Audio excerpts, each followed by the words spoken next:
Hello, hello mga inay! Mga inay, ngayong araw i-share ko sa inyo kung paano ako gumawa ng easy to make homemade chocolate spread.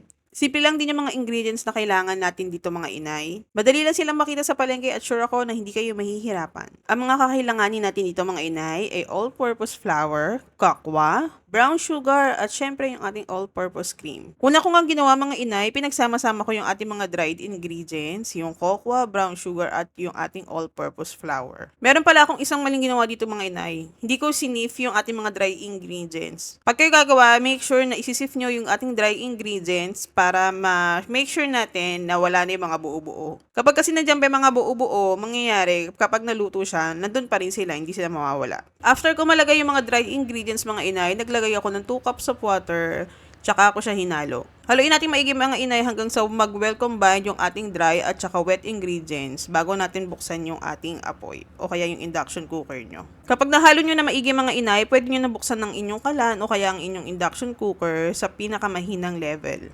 Kapag mainit na siya mga inay, pwede na nating ilagay yung ating all-purpose cream. Kalahati lang siya. Itong all-purpose cream nakakatulong siya para malesen yung pait ng ating kokwa. Haluin lang natin mag-iigay mga inay hanggang sa mag-well combined. Nakakapagod to mga inay kasi hindi kayo titigil ng paghahalo dito para kayo nagawa ng ubi halaya. Since di ko nga siya nasif kanina mga inay, naglagay ako ng konting butter para ma-prevent yung pagdikit-dikit at pagbuo ng flour. Nakakatulong itong butter para dumulas yung flour. Kapag ganun ang nangyari, mas madali siyang matutunaw at may iwasan natin yung pagdikit-dikit niya. Ipagpatuloy nyo lang yung paghalo mga inay hanggang sa maluto siya. Malalaman yung luto na siya kapag medyo malapot na yung texture niya katulad nito.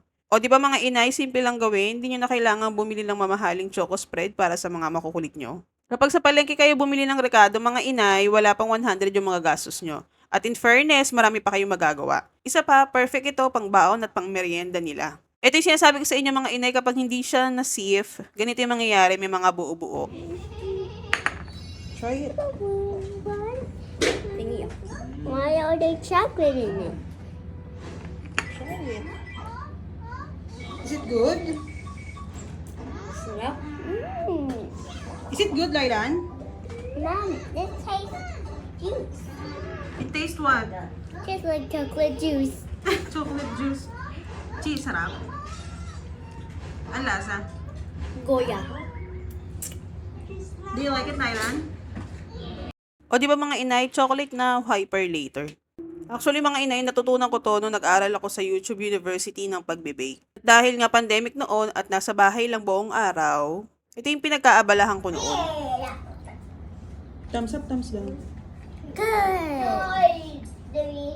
Dahil rin sa mga anak ko at lalo na kay Marikit mga inay, kaya ako nawiling mag-bake noon. Napaka-picky eater kasi niya mga inay. Hindi kasi siya masyadong nagkakakain ng kanin at tanging tinapay at cupcake lang ang gusto niya. Awa naman ng Diyos, ayun ngayon kumakain na siya ng kanin basta may sabaw yung ulam. Paano mga inay, hanggang dito na lang muna ulit. Salamat sa panonood. See you sa next video. Bye!